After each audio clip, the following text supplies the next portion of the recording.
I was parked in my cherry red convertible outside the Starbucks on Maple Ridge Drive, engine idling, top down, savoring the 72 breeze while Boston's More Than a Feeling drifted through the speakers. That's when something flickered at the edge of my vision before I could fully turn my head. Barbara Kessler, our HOA president, vaulted over my passenger door like a suburban action hero and landed in my leather seat with the swagger of someone who had just claimed a new kingdom. "Drive me to the community center immediately," she barked, pointing forward like a field commander rallying troops. My electric scooter battery died, and my husband took our Tesla to his golf tournament. "I have an emergency board meeting in 12 minutes. About unauthorized garden gnome placements." Then she snapped her fingers at me twice, sharp little cracks in the quiet morning. I stared at her for a solid 5 seconds.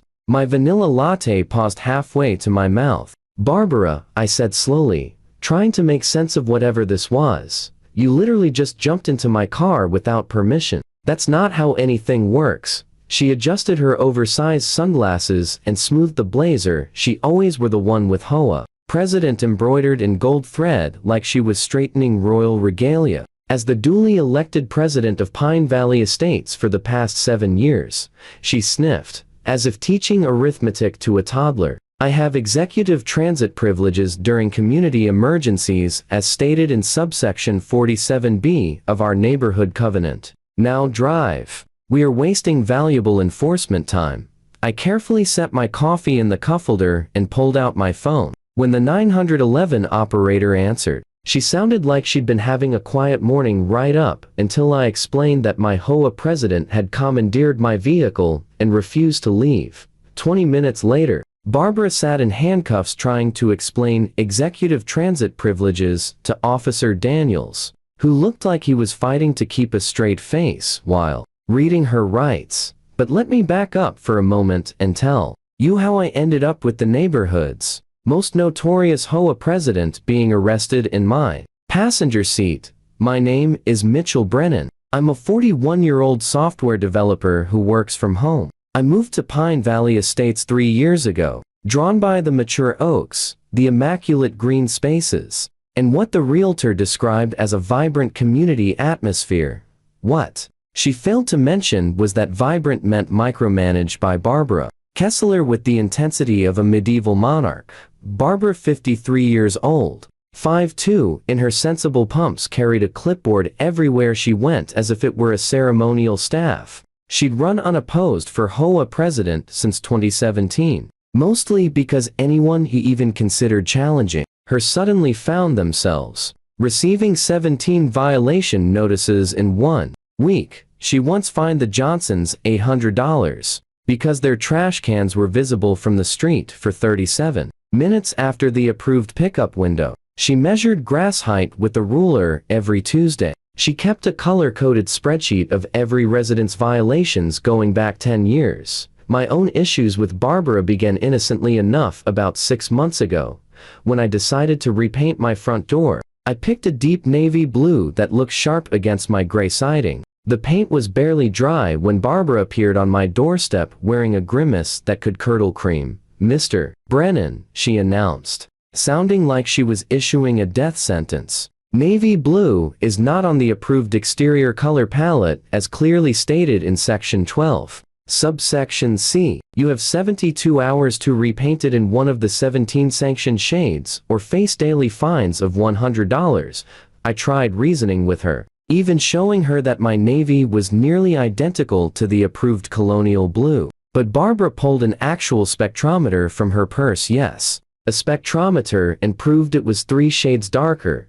That's when I realized I was dealing with someone who desperately needed a hobby or a therapist. Probably both. I repainted the door, but after that, Barbara made it her personal mission to patrol my property like a hawk, searching for prey. My mailbox, she said, was 2 degrees off perpendicular. My driveway had an oil stain the size of a quarter and thus violated neighborhood aesthetic standards. She even tried to cite me for excessive butterfly attraction because my lavender bushes created an unregulated pollinator congregation zone. Things escalated 2 weeks before the convertible fiasco. Barbara sent out a community-wide email announcing a mandatory Saturday seminar on proper hedge trimming techniques. The message was typed entirely in caps, sprinkled with multiple red exclamation marks, and promised violation notices for anyone who didn't attend.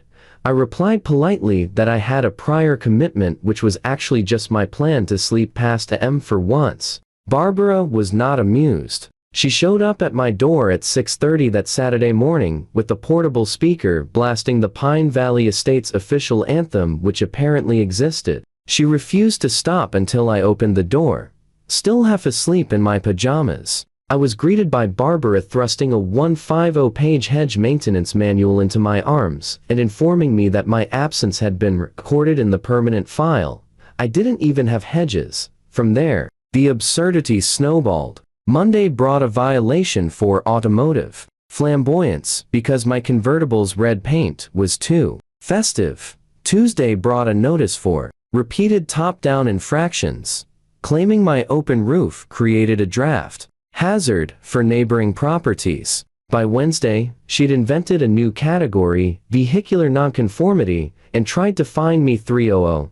I'd begun saving all her notices in a folder, partly in case I needed them for court, but mostly because they were so unhinged they were almost entertaining. My favorite was the citation for nocturnal luminosity excess, which she issued after measuring my porch light with the light meter at 10 p.m. Then, the day before the convertible incident, another mass email went out. This time she invoked something called Emergency Protocol 7, a rule no one had ever heard of. According to her, it granted HOA board members emergency powers during periods of community aesthetic crisis. The crisis? The Garcas had planted pink roses instead of red ones, apparently. This posed a threat to the visual harmony of our neighborhood, which brings us back to that Thursday morning at Starbucks, when Barbara decided my convertible was her personal taxi service. After she climbed in and delivered her demand, I stayed surprisingly calm. While she rambled about her imaginary authority,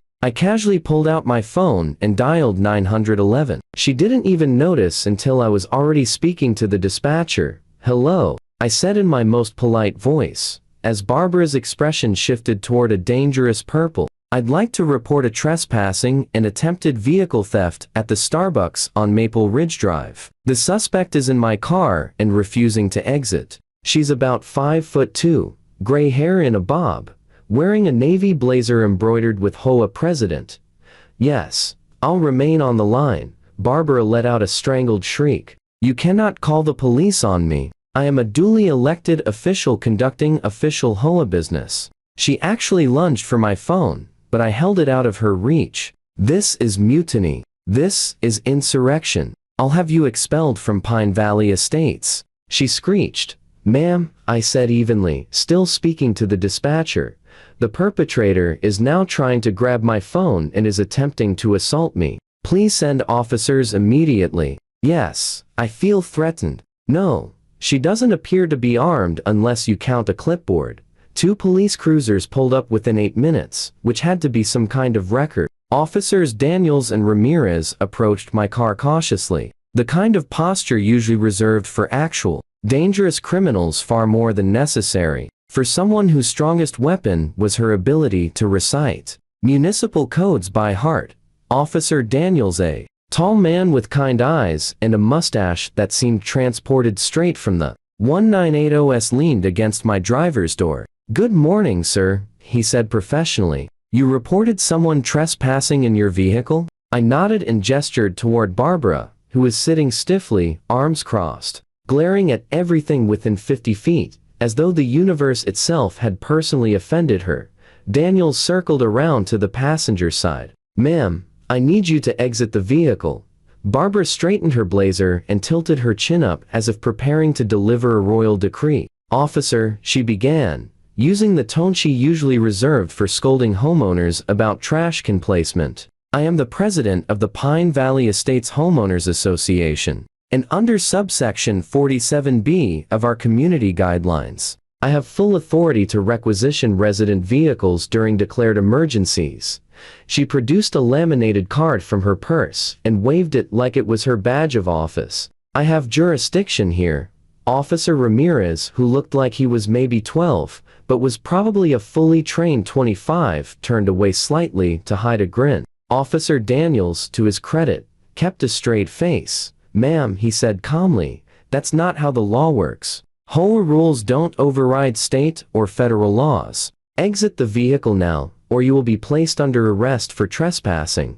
Barbara hugged her clipboard to her chest as though it were a shield. "This is a conspiracy," she declared loudly, ensuring the growing crowd heard every word. "Mr. Brennan has been conducting an ongoing campaign of violations against community standards, and now he's weaponizing law enforcement against legitimate HOA activity." She turned to the bystanders. "You all know me. I've upheld property values for 7 years." "Ma'am," Officer Daniels repeated, in a voice full of saint-like patience, "last warning. Exit voluntarily, or we will remove you and place you under arrest." Barbara responded by clicking her seatbelt into place and gripping the handle with both hands.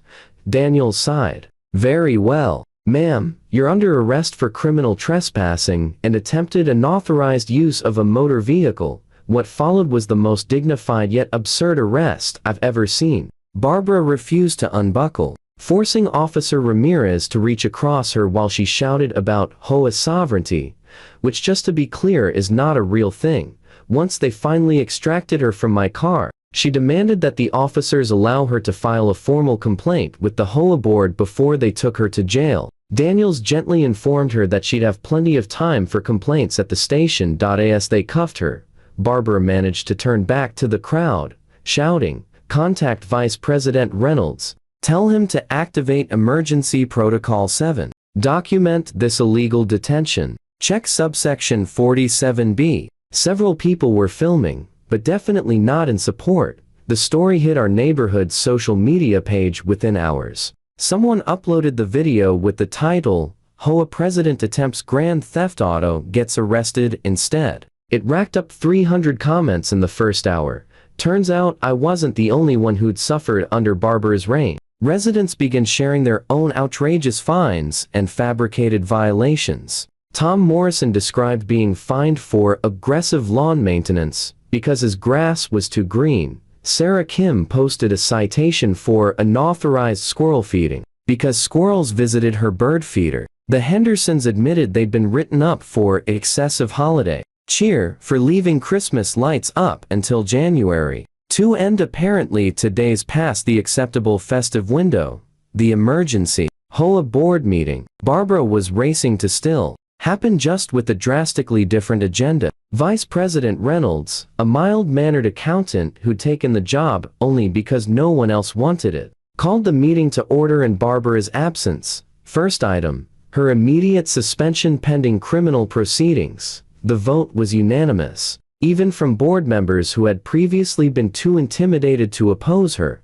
I was invited to testify at a special hearing the following week. I arrived with my meticulously organized folder of absurd violations, the automotive flamboyance citation, the nocturnal luminosity excess notice, and more. I also showed them doorbell footage of Barbara measuring my grass with a ruler at a.m. on multiple mornings. The board was horrified to learn about Emergency Protocol 7 and Barbara's supposed transit privileges, neither of which existed in any legitimate HOA document. The criminal case proceeded over the next 2 months. Barbara hired an expensive attorney who tried to argue she had implied consent to use my car based on community norms. The prosecutor, Jennifer Park, a no-nonsense, sharp-witted attorney, framed it plainly: breaking and entering a vehicle, which it was. Barbara's own statements and emails about her executive transit privileges became evidence of her intent. Worse for her, more misconduct surfaced. She'd embezzled HOA funds to buy enforcement gadgets like her spectrometer. She'd fabricated violations to generate revenue and kept some of the fines. She'd even used HOA money to hire a private investigator to track residents she suspected of infractions. Explaining her uncanny ability to know who left trash cans out for 30 extra seconds, the jury deliberated for less than 2 hours. Barbara was found guilty of criminal trespassing, attempted unauthorized use of a motor vehicle, and misappropriation of HOA funds. The judge who said this was the most absurd case of HOA overreach he'd seen in 30 years sentenced her to 6 months in jail, suspended to time served, and 2 years probation. She was also ordered to pay $25,000 in restitution to the HOA and $5,000 to me for harassment. But her punishment didn't end there. Barbara was permanently barred from serving on any HOA board in the state. She was ordered to complete 100 hours of community service, specifically assisting people she'd previously fined. She also had to attend a 12-week course on boundaries and leadership, which the judge said should focus on understanding the difference between community service and tyranny. Her professional life unraveled next. She'd worked as an office manager for a real estate firm, and when her arrest became public, she was immediately fired for reputational damage and concerns about her ethics. Her real estate license was suspended pending review, effectively ending her property management career. The final HOA meeting to officially remove her drew a packed crowd. Vice President Reynolds read the resolution stripping her of her position and banning her from attending meetings for 5 years. When he finished, Barbara stood from the back row, her face twisted in disbelief. "You can't do this," she cried. "I've given 7 years to maintaining standards here. Without me, property values will plummet. You'll have chaos, anarchy, pink roses everywhere." Security escorted her out as she continued yelling about an impending aesthetic collapse. When the door shut behind her, the room erupted in applause. Someone brought a cake that read "Freedom from Tyranny" in green frosting. The Garka family handed out their pink roses as symbols of our new freedom. Barbara's financial situation worsened quickly. The restitution wiped out most of her savings. Her legal fees drained another $30,000. She sold her Lexus and bought a used Honda Civic. The ultimate blow came when she received a violation notice from the new HOA board for leaving her garbage cans out past the retrieval window, a rule she herself had created. The fine was $50. She paid it like everyone else. The last time I saw Barbara was 6 months after the conviction, at the grocery store. She was working as a cashier, her HOA president's blazer replaced by a polyester uniform and name tag. When she saw me in her line, her expression shifted rapidly from anger to embarrassment to resignation. She rang up my items silently until the final obligatory question: "Did you find everything you needed today?" I nodded, paid, and walked away. As I left, I heard her supervisor reminding her to smile more at customers. The woman who once ruled our neighborhood with an iron fist was now being directed by a 20-year-old shift manager. Her empire of citations and violation notices had been reduced to scanning barcodes for $8.5 an hour.